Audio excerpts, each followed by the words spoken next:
verslas bankrutuoja iš esmės dėl daugelio atvejų, daugelio dalykų ir man įdomu, ar būna toks variantas, kad įmonė auga per greitai ir nespėja susivaldyti.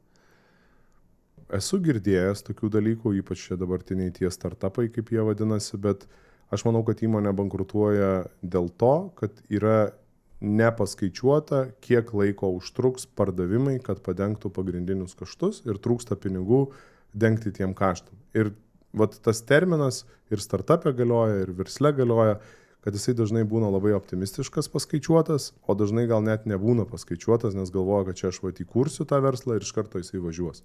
O jis iš tikrųjų nevažiuoja. Arba per anksti esi rinkoje, arba rinka nenori tos paslaugos, kaip nors kitaip sprendžia, o tu čia svajoji, kad čia tau pačiam taip patogu ir tau atrodo, kad reikia. Tai gal taip, labiau nepaskaičiuota kaštai ir tas terminas, arba iš tikrųjų bankrutuoja, kad nepasitvirtina, nereikia tos paslaugos rinkai.